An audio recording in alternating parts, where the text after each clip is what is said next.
Welcome back to Appu Subbi vlogs. ಈ ದಿನ ಅಮಾವಾಸ್ಯೆ ಪೂಜೆ ಆಯಿತು, ಪೂಜೆ ಮುಗೀತು, ಮತ್ತು ನಿಮ್ಮ ಜೊತೆಗೆ ಮಾತಾಡೋ ಸಮಯ. ಇವತ್ತಿನ ಥಾಟ್ ಫಾರ್ ದಿ ಡೇ. ಏನೇ ಒಂದು ಶುರು ಮಾಡಬೇಕಾದ್ರೆ ಒಂದು ಒಳ್ಳೆಯ ಮಾತು ಮಾತಾಡಿ, ಒಂದು ಒಳ್ಳೆ ಇದು ಏನಂದರೆ ಒಂದು ಬುದ್ಧಿವಾದ ಅಲ್ಲ, ಬುದ್ಧಿ ಹೇಳೋಷ್ಟು ನಾವುಗಳು ದೊಡ್ಡವ್ರು ಯಾರೂ ಅಲ್ಲ. ಒಂದು ಪಾಸಿಟಿವ್ ಎನರ್ಜಿನ ಸ್ಪ್ರೆಡ್ ಮಾಡ್ತಾ ಶುರು ಮಾಡೋದು, ಮಾತಾಡೋದು ಒಳ್ಳೆಯದು ಅಂತ ಅನ್ನೋದಕ್ಕೋಸ್ಕರ ಅದನ್ನು ಹೇಳ್ತೀನಿ. ನಿಮಗೆ ಕಮೆಂಟ್ಸಲ್ಲಿ ನಿಮಗೇನು ಅನಿಸುತ್ತೆ ಅಂತ ದಯವಿಟ್ಟು ಹೇಳಿ. ನಾನು ಆ ಥರ ಥಾಟ್ ಫಾರ್ ದಿ ಡೇ ಒಂದು ಬುದ್ಧಿ ನನ್ನ ಅನುಭವನ ಹೇಳ್ಕೊಳ್ಳೋದು ನಿಮಗೆ ಎಷ್ಟು ಇಷ್ಟ ಆಗುತ್ತೆ, ಅದು ಹೇಳಬೇಕಾ ಬೇಡವಾ ಅಂತ ತಿದ್ದಿ ತೀಡಿ ಅಂತ ಕೇಳ್ಕೊತಾ ಇದ್ದೀನಿ.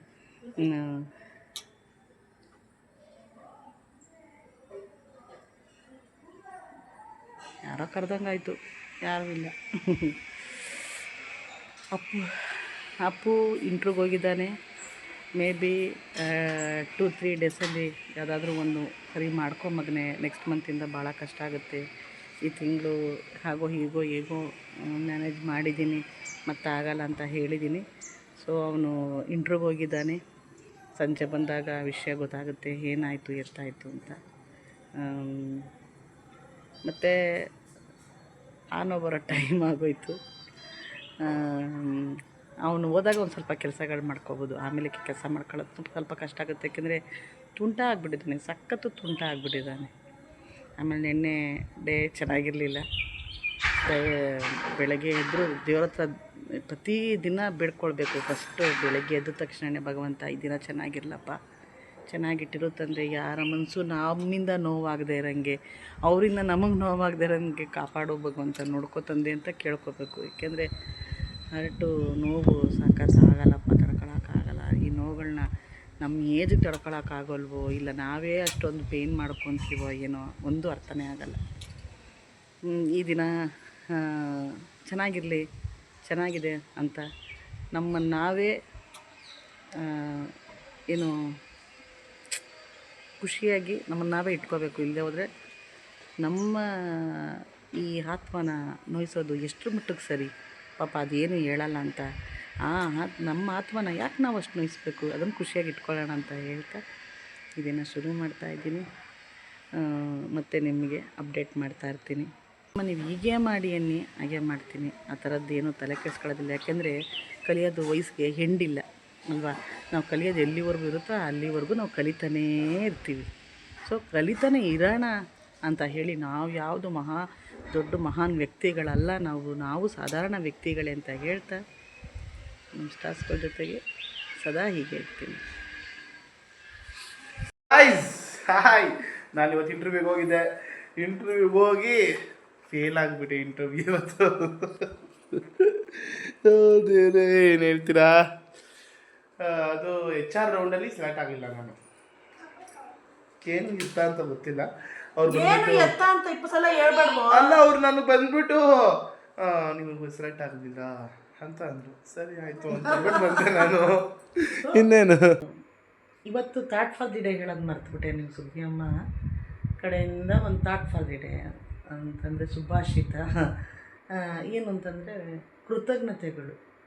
ಕೃತಜ್ಞತೆಗಳನ್ನ ನಾವು ಮನುಷ್ಯ ಅಂತ ಹುಟ್ಟ ಮೇಲೆ ಒಬ್ಬರು ನಾವು ಹೆಲ್ಪ್ ತೊಗೊಂಡೇ ಇರ್ತೀವಿ. ನಮ್ಮ ಕಷ್ಟದ ಕಾಲದಲ್ಲಿ ಯಾರು ಹೆಲ್ಪ್ ಆಗೇ ಇರ್ತಾರೆ. ಅವರಿಂದ ನಾವು ಅವ್ರಿಗೆ ಕೃತಜ್ಞತೆ ಹೇಳೋದನ್ನ ಮರೆತು ಬಿಟ್ಟಿರ್ತೀವಿ ಒಂದೊಂದು ಸಲ. ಆಮೇಲೆ ತುಂಬ ಲಾಂಗ್ ಟೈಮ್ ಆಗಿರುತ್ತೆ ಹೇಳೋದನ್ನು, ಮತ್ತು ಅದನ್ನು ಮೆಲುಕು ಹಾಕಬೇಕು. ಒಂದು ಗಾದೆ ಇದೆ, ಹಿಂದಿನ ಕಷ್ಟ ನೆನ್ಕೋ ಹಿಂದಿನ ಪದ ತೊಳ್ಕೊ ಅಂತ ಗಾದೆ ಇದೆ. ಅದನ್ನು ನಾನು ನಂಬ್ತೀನಿ ತುಂಬ. ಏಕೆಂದರೆ ಅದನ್ನು ನೆನಪಿಸ್ಕೋತಾ ಇದ್ದರೆ ಮತ್ತೆ ನಮ್ಮ ಅಹಂಕಾರಗಳು, ನಮ್ಮ ಈಗೋಗಳು ಅವೆಲ್ಲ ಒಂದು ಸ್ವಲ್ಪ ಕಡಿಮೆ ಆಗುತ್ತೆ ಅನ್ನೋ ನಂಬಿಕೆ ನನಗೆ. ಹಾಗಾಗಿ ನಾವು ಕಷ್ಟಪಟ್ಟಿರೋದನ್ನು ಮರಿಬಾರ್ದು ಅಂತ ಕೃತಜ್ಞತೆಗಳನ್ನ ಹೇಳಬೇಕು. ನಾನು ನೆನ್ನೆ ಒಬ್ರಿಗೆ ಹೇಳೋದು ಮರ್ತುಬಿಟ್ಟಿದ್ದೆ ಕೃತಜ್ಞತೆಗಳನ್ನ. ಏನು ಇದ್ದಕ್ಕಿದ್ದಾಗ ಯಾವುದೋ ಒಂದು ರೀಲ್ಸ್ ನೋಡ್ತಾ ಜ್ಞಾಪನ ಆಗಿಬಿಡ್ತು ನನಗೆ. ಆಮೇಲೆ ಅವ್ರಿಗೆ ಮತ್ತೆ ಇಮಿಡಿಯೇಟಾಗಿ ಮೆಸೇಜ್ ಮಾಡಿದೆ ನಾನು. ಯಾಕೆ ಈ ಮಾತು ಹೇಳ್ತೀನಿ ಅಂತಂದರೆ, ನಾವು ಇವತ್ತು ಇದ್ದವ್ರು ನಾಳೆ ಇಲ್ಲ. ನಾನು ಆ ಕೃತಜ್ಞತೆ ಹೇಳಿದೆ ಎಲ್ಲಿ ಹೋಗ್ಬಿಡ್ತೀವೋ ಅನ್ನೋ ಭಯ.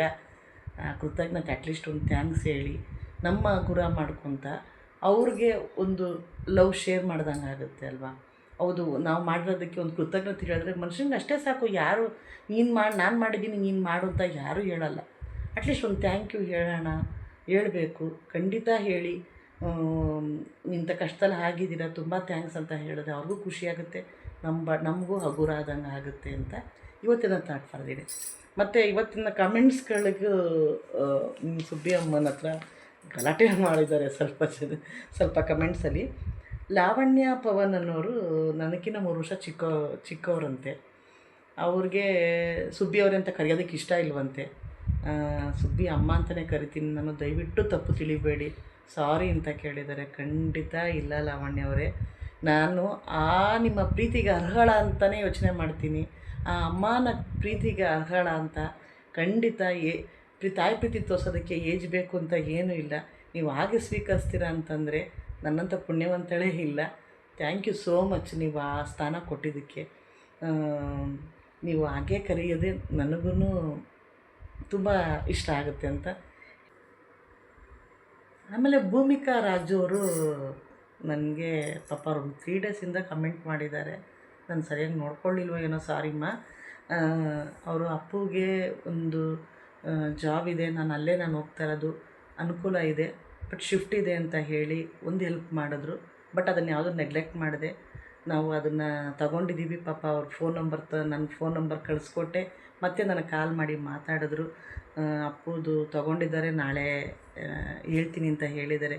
ಥ್ಯಾಂಕ್ ಯು ಸೋ ಮಚ್ ನಿಮ್ಮ ಹೆಲ್ಪಿಗೆ ತುಂಬ ಥ್ಯಾಂಕ್ಸ್. ಒಂದೊಂದು ಸಲ 2 ಸಲ ನನಗೆ ಕಮೆಂಟ್ ಮಾಡಿ ನನ್ನ ಮತ್ತೆ ಕೇಳಿದ್ದೀರಾ. ಥ್ಯಾಂಕ್ ಯು, ತುಂಬ ಥ್ಯಾಂಕ್ಸ್ ಕಣಮ್ಮ. ಆಮೇಲೆ ಡೀನಾ ಅವರು ಹೊಸಪೇಟೆಯಿಂದ ಕಾಲ್ ಮಾಡಿದ್ದಾರೆ. ಹಾಯ್ ಅಂತ ಹೇಳಿ ಅಮ್ಮ, ಎಷ್ಟು ಜೊತೆ ಹೇಳೋದು ನಿಮಗೆ ಅಂತ. ಸಾರಿಮ್ಮ, ನಾನು ನೋಡ್ಕೊಂಡಿಲ್ಲ ಅನಿಸುತ್ತೆ. ಹಾಯ್ ಡೀನಾ ಅವರೇ, ಹೊಸಪೇಟೆ ದೇವರಾಣೆಗೂ ನೋಡಿಲ್ಲ, ಗೊತ್ತಿಲ್ಲ ನನಗೆ.